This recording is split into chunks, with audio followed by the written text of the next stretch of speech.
So I wanted to make a another video about wanted to make another video about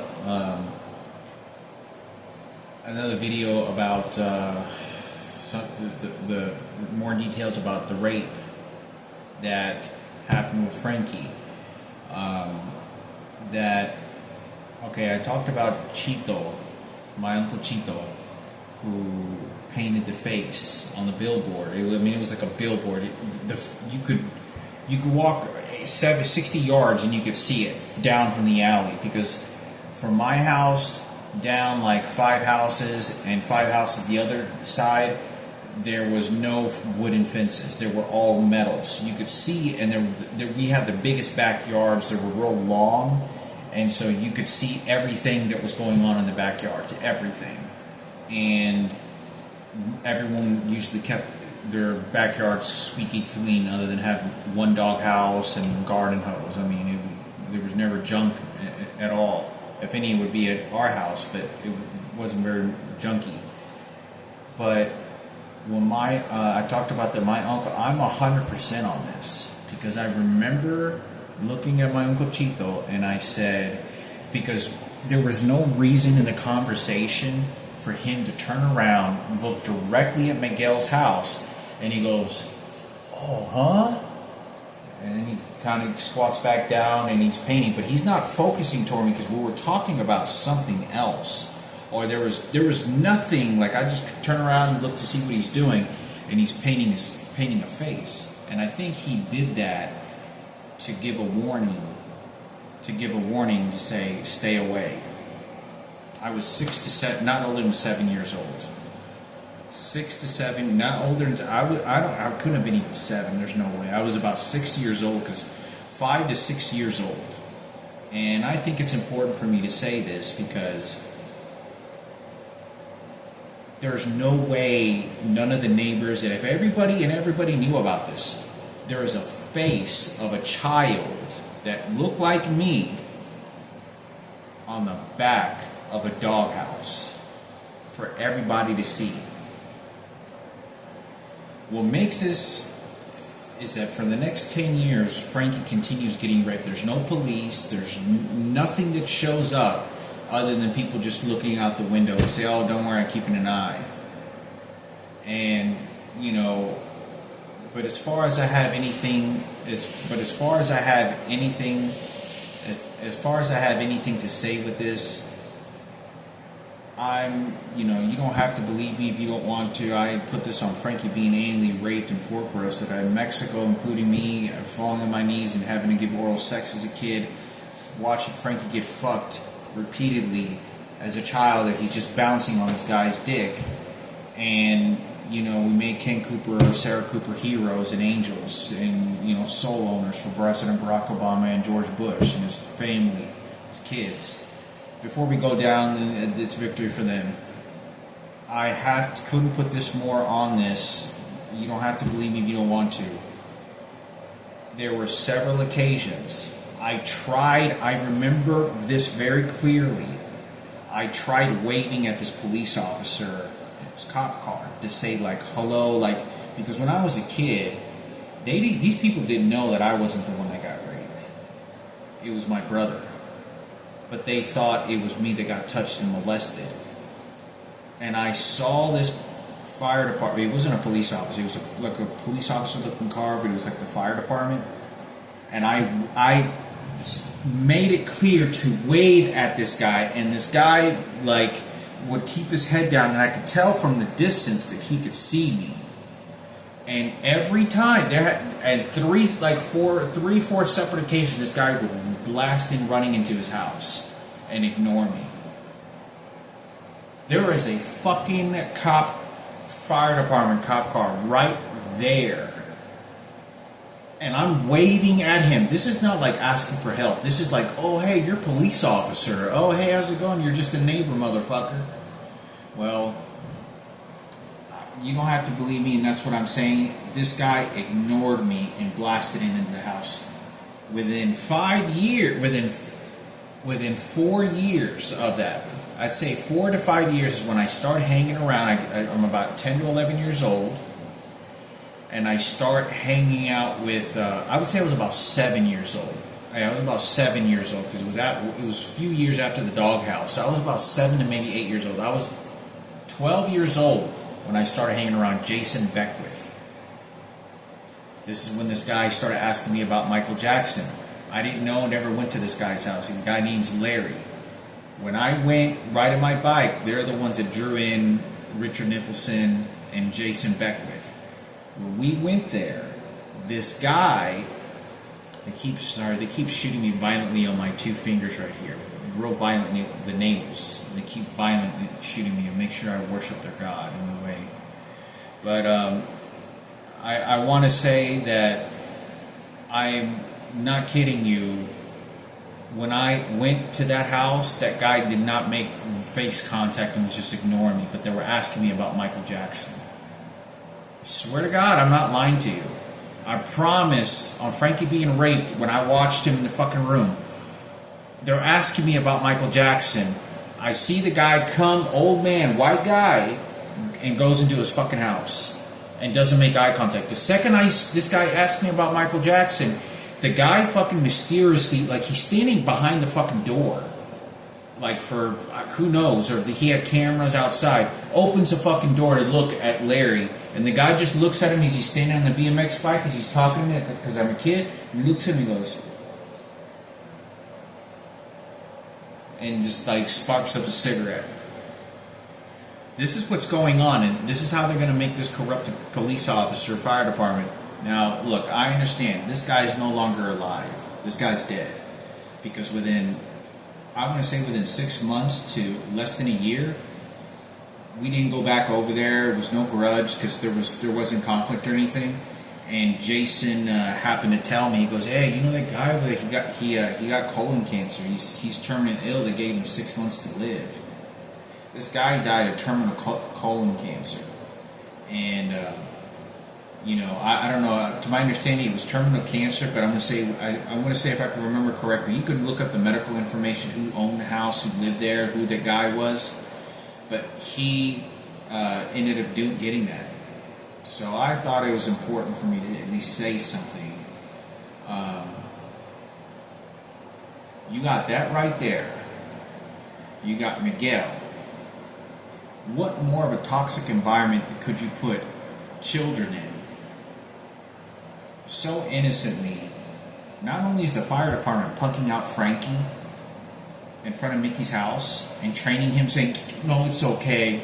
You see, you're all manned up now. You're all manned up, all right. Well, you know." And teams, and these fire department officers are fucking huge. A lot of the times, most, or at least to my understanding, usually firefighters are very big. They're usually like 6 foot, at least 6 foot, and they're usually very strong and built because they have to carry a lot of equipment. I used to see them train at Newman Smith High School. There's a fire department right next door. I used to watch them train all the time, and they're fucking pushing bean bags in a wagon and like pushing cars and shit, doing all kinds of really strenuous work. Something that relates to breaking into houses and pulling dead bodies out. Because fire department people, I can tell you this, they see a lot of crazy shit. The people at the paramedics and the fire department, they arrive to car wrecks and they'll find people, decapitated inside their car.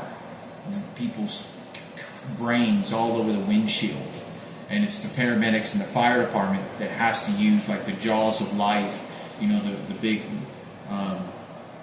pliers-looking machine that cuts through metal.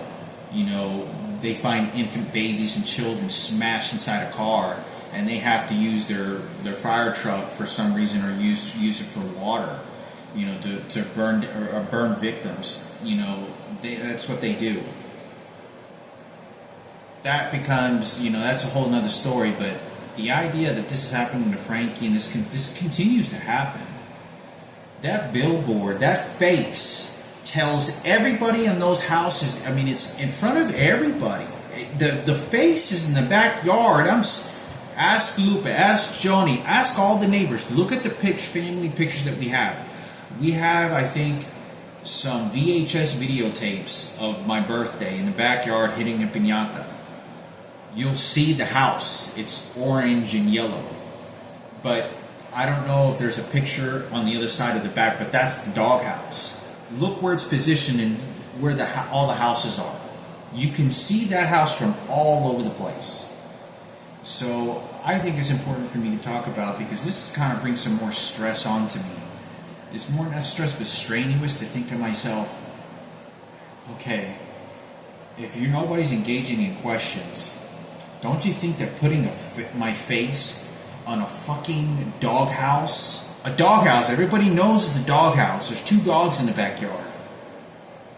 There's a dog in the backyard in the doghouse with a kid's face on it by the age of 6 or 7 years old. This means that Frankie goes through this, predators. No one is doing anything thinking that they're claiming it. But it was Sarah and Kenneth Cooper that were heroes for the President Barack Obama and George Bush. The police officers are not doing anything about a fucking kid getting ass fucked. You know what they did? They felt more sorry for Diana putting poison in that food that she gave me and my mother, and Miguel, that he was just gonna fix shit. But I was getting, let me tell you, when I used to drive by Harry Hines, and my mother would say this in Spanish, and she would be raising her voice, and she'd say it loud, not yelling at me, but like expressing herself.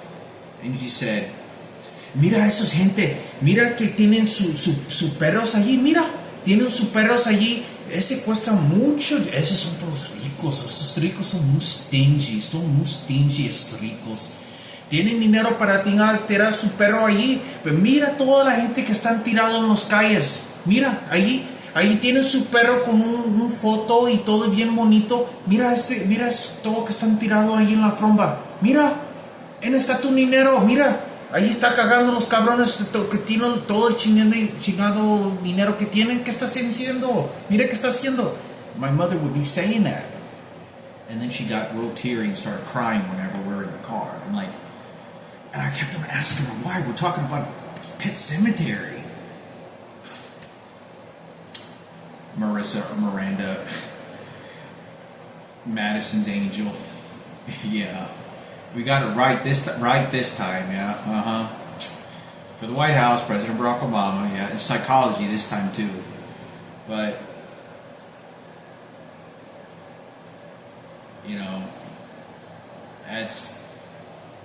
I don't know what to say.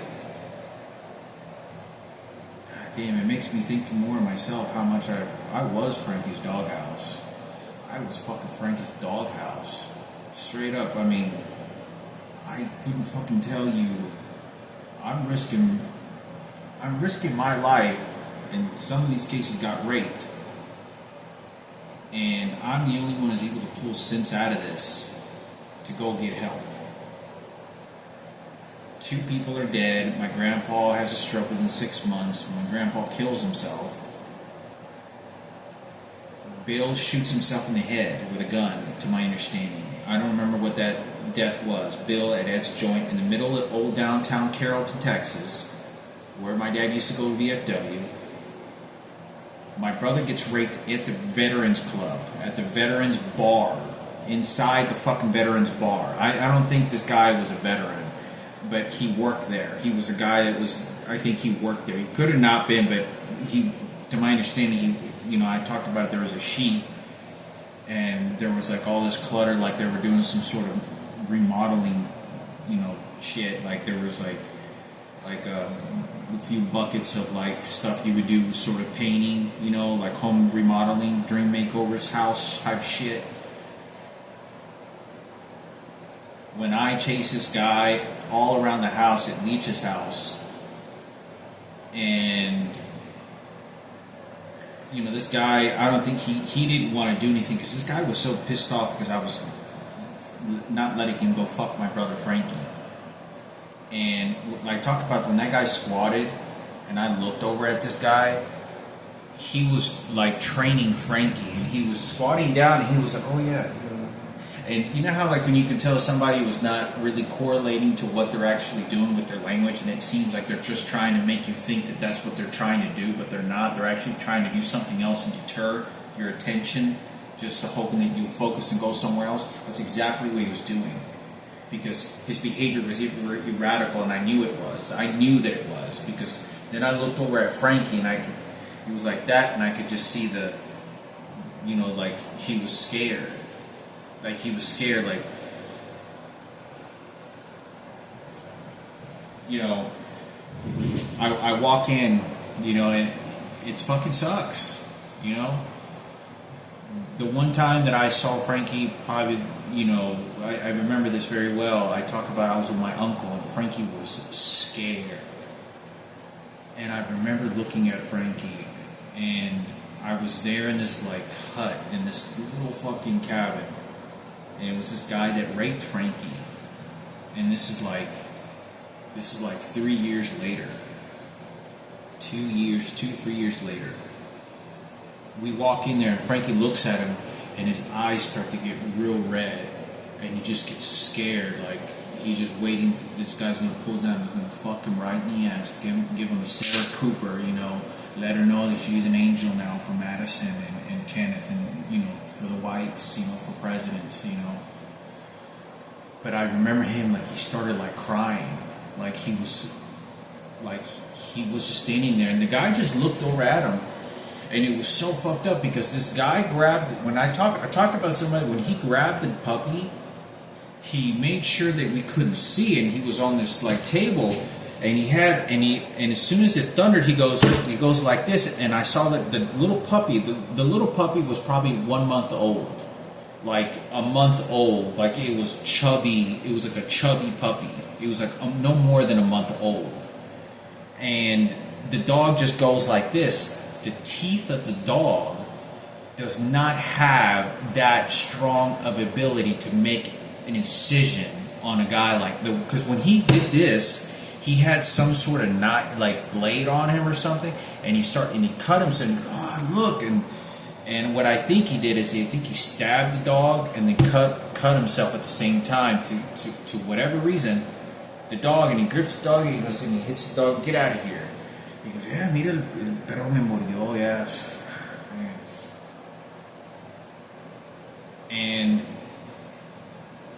But I remember walking out with my Uncle Beto. My Uncle Beto was trying to arrange a forgiveness story. Like, I don't know what he was trying to do. Like, he was looking at him. I don't know if he knew. I don't know how my uncle knew, but my uncle knew this guy was not good news. He knew that this guy was not good.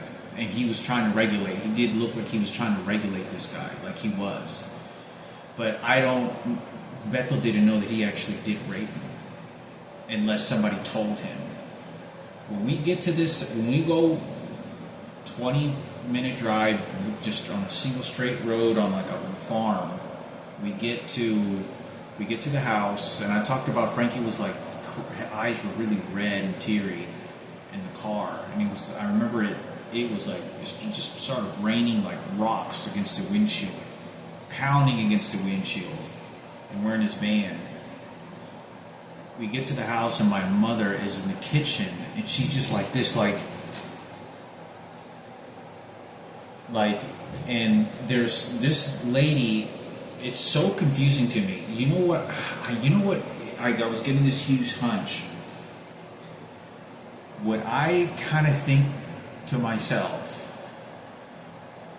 it's worth looking into. If this woman that had this baby, I don't know if this is a transgender. I don't know. You'd have to find who this person is. I don't know she's Weta.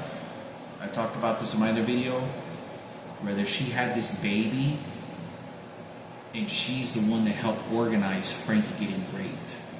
Because the communication between this woman and my mother was not like friends, like women. Like, my mom was always like the one doing this. Like, oh, hey, yeah, oh, see, oh, yeah, okay, yeah, you can. My mother's the one that's like doing this. She's not the one that's engaging like very much. And plus, she's American. She is very Spanish spoken, but it's broken. Her first language is English. I remember looking at how the way she looked at this guy that raped Frankie. I don't know that. How can a woman bring that guy in and not think that he may rape somebody? And she leaves early. How is it? And let me tell you, this guy, I remember for sure now, nobody picked him up. He went walking. He left and he went walking outside of the house. Like he just committed a murder. Like he just killed the family and he just left. And he started walking. And because I remember him stepping outside and he was just looking to see who saw him, if anybody heard. And the door was wide open. Didn't know if somebody called the cops, but very shortly, within 15 minutes, he just got up and started walking and left. And, you know, it's too late now. You know, you can never, you know, you just go into the pit of other rape stories. You know, and you get a Michael Jackson song too. You know, I would Frankie's 100%. I mean, dude, what more could you ask for? You have a kid's face on a fucking billboard. It's in front of everybody. Everybody that knows, these homosexuals that know about this, know that this is the house where, because everyone knows about this. Good Elementary knows the minute that Frankie gets raped. I'm in first grade when Michael Jackson shows up. The entire school and a bunch of people know that Miguel raped Frankie. All of them do. So they all know where we live. We live 100 yards from the school. So what is it to somebody at our school, principals, teachers, go and drive by our house and find out where Miguel lives and where I live and drive down the alley? Gossip, gossip, gossip, gossip, gossip, gossip, gossip, gossip, gossip. They drive down the alley and you see a billboard. The gossip goes to all the houses, all the queers, transgenders living in the houses. There's a kid's face on that doghouse, and I was his dog, guard dog, in real life. You know, the grandpa that raped me, didn't rape me, but he didn't touch me. It was the uncle that did this to me. But the grandpa that I saw him pork roasting my brother, and with the other guy they were doing a gangbang, hung himself within 2 years on a rope in the backyard, and he was found hanging by the other guy that raped me. And my mom got that phone call, and I was there when my grandma was there. My mom got a phone call, and she couldn't believe it. She said my grandpa hung himself. They found him in the backyard hanging early up in the morning, like 5 or 6 in the morning. So I think it was important for me to have a discussion about this, you know.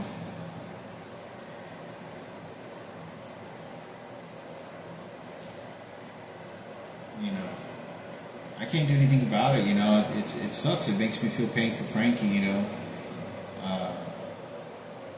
It's almost like if I knew if he was okay, he's going to have to squander and just swallow it. And that would make him such a powerful person. But I know that's not going to be the fact because he can't. Frankie is not someone that when you put in the public eye and you tell everybody and he knows everybody he got raped, Frankie's going to lose it. He's going to have a stroke. You're going to get a Ken Cooper story for President Barack Obama and George Bush for the reward they want to bullshit me out of, or bullshit me into.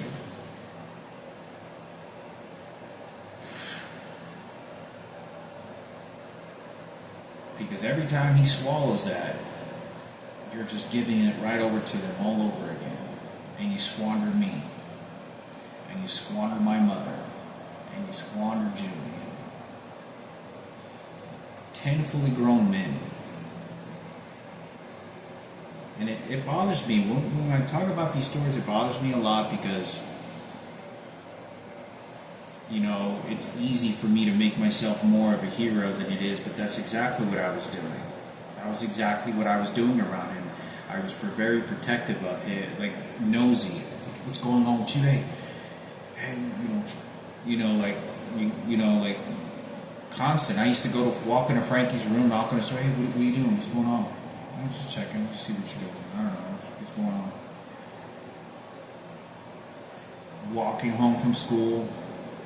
There's a lot of videos out there that I've noticed. One of the videos in Jerusalem that are making up stories. They're now trying to justify Ken Cooper and Sarah Cooper and the Cooper family with the faggots and trans, saying that they saw Frankie limping from school and they fixed it.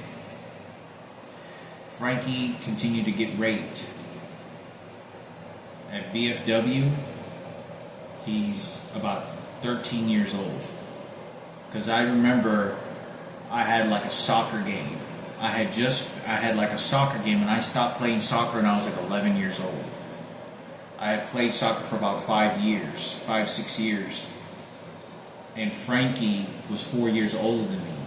So Frankie was about 14 years old. It's hard to think that, somebody that old would allow something like that to happen, but you can look up the records when VFW closed down. I was about 10 to 11 years old. This is where Jack Murphy worked there, but he was way before any of that stuff happened. Jack Murphy laid the law down at that time. He did. He used to take the keys away from my dad if he wouldn't drive home drunk with us. But I thought it was important for me to talk about because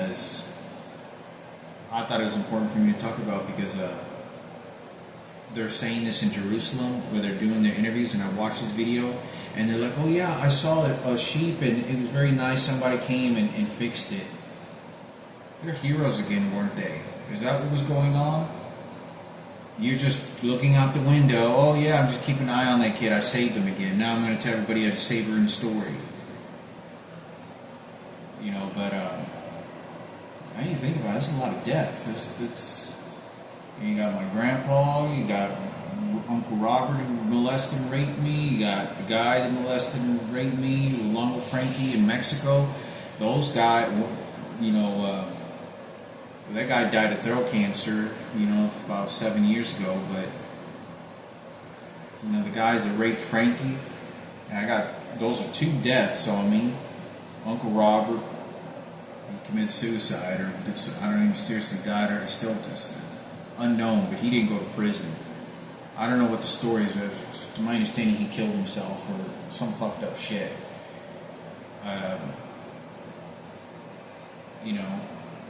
I think another guy also hung himself too. I think the guy that eventually raped Frankie at Leach's house was my dad's sister. The guy that shit was just waiting there. I mean, this guy was just waiting, and the idea that guy was there.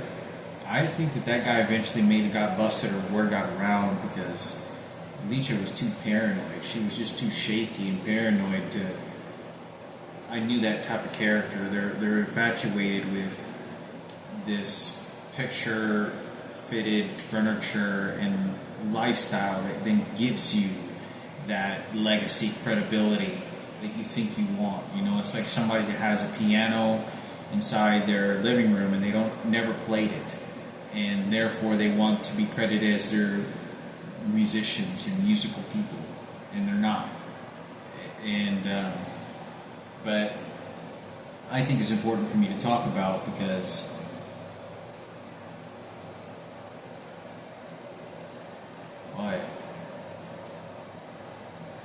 ripped his ass open, and all it was protecting Ken Cooper and the police department because they didn't want to do shit. I'm not lying to you. I'm willing to take a lie detector test. You can ask Jason Beckwith and you can ask Richard Nicholson. Richard Nicholson was there and he was coasting and he was kind of making fun of me because he didn't want to believe me that I said, I think I met Michael Jackson. I'm not trying to sound fruity, man. I'm like, I don't know if it was a dream or something, but he came in at a McDonald's or just, I don't know, man. He goes, what, Hector? You're crazy. And Jason started laughing too. He's like, no, you didn't. He was like, yeah, what are you talking about? Michael Jackson? Where do you get that from? And I said this to him because Larry was the one who started asking questions. This Larry guy is 27, 28 years old. They're in his early 30s. He looked older than in his late 20s, his early 30s. Ask Jason Beckwith and ask Richard Nicholson. They'll be able to remember that even more because they were older than me. But they will tell you that guy kept on asking questions about me.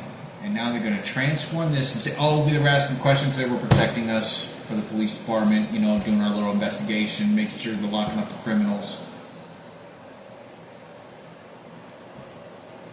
I know this sounds kind of offbeat when I talk about this a little bit, but I talked about the two tall black twins that used to walk by. My mom cried a couple times, and I couldn't figure out why, because she didn't know they were identical twins. But what are you crying about? I was telling you a happening moment. There's twins. There's weird. Look, it's weird. Twins. Don't you think that's weird? It's weird. You know? It's unique or whatever. I never seen twins, and I couldn't figure out. Why are you crying? What's wrong? What did I say? I said there's twins.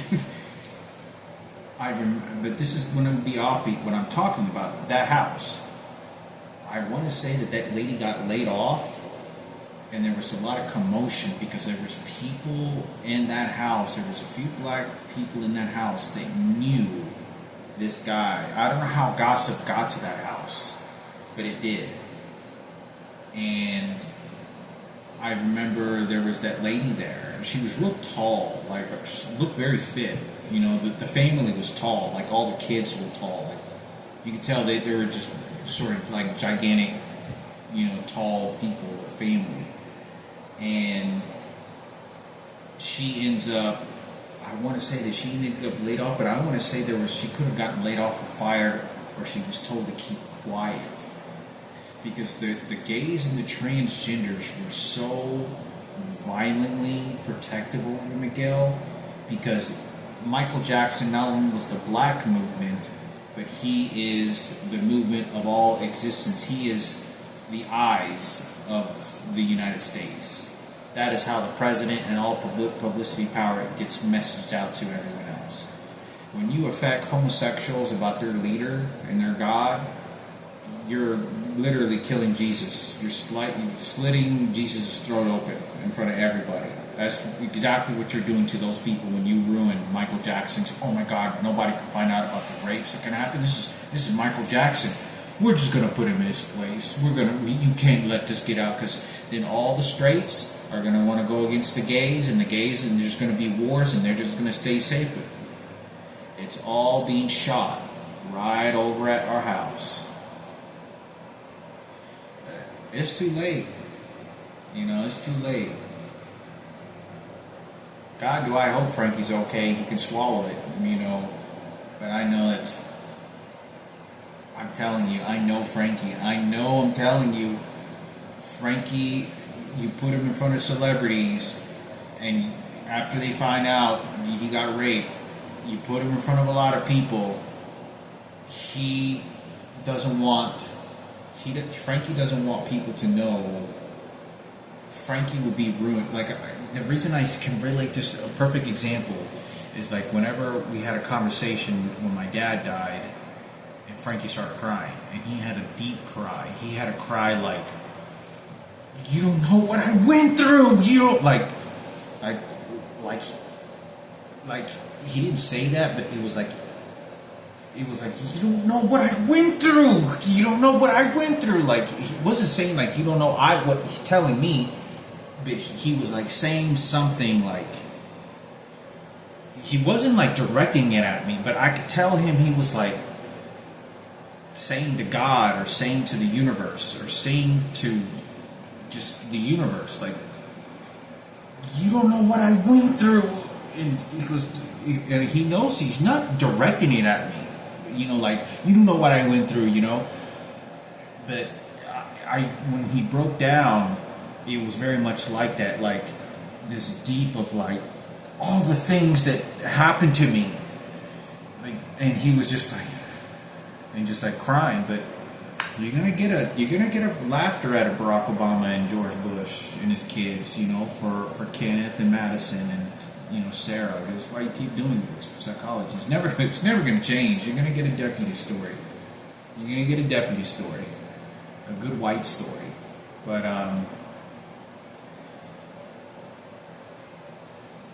I just know. I mean, I would be astonished because even if he swallows it and it's like, I'm fine, I got therapy, I want to prove to the world, that I can go to services and tell other people that you can overcome these situations, and Frankie has a loving family, Frankie will be internalized, demoralized in a very bad way that I think he would have a stroke. That's my opinion. And Frankie would probably, in my opinion, I know this sounds awful, but I think he would direct it then anger at me because I didn't keep it a secret. Because he doesn't want people to know that his ass was being ripped open.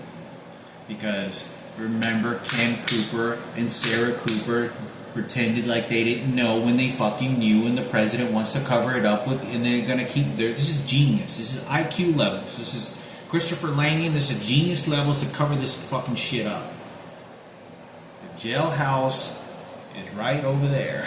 Oh, I mean the backyard, with my face on it. But I need to get 35 tickets. Oh, they didn't know that. But you knew that, huh? Well, I think that wraps up. But I can just know. Even if Frankie can swallow it, it's too much. It's almost like I feel like maybe God would have done something like that to prevent Frankie from feeling any more of that pain, because you're going to keep making him famous. You're going to get Michael Rosser to be famous. You're going to get, clean up badge hero. Okay, I'm fine. I won't get involved. And there's not a winning factor out of this. But I don't know. I hope he can swallow it and be fine. But I know that even if he does, how that intervenes with everything, and because they're just putting everybody together. They don't care. It gets other people involved that they don't want to get involved because everyone's getting raped and molested. You have Akiana Karimeric. She's a painter. She shows up there, whether she was showed up volunteer or not. Why do you have, she doesn't want to get involved. You don't want to get somebody like that involved. She's seen Jesus and God in the universe when she's like 4 years old and drawing paintings like Picasso, with her eyes closed, you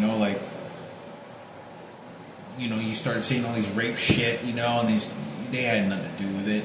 But, remember all the power of the United States and Michael Jackson and the celebrity, it's just shit, it's just, remember you gotta make that skin color real faint because you don't want to hurt the old lady and the old bastard motherfucker Kenneth at the hip hop station, because he's just hip hop and hit crack. It's too late.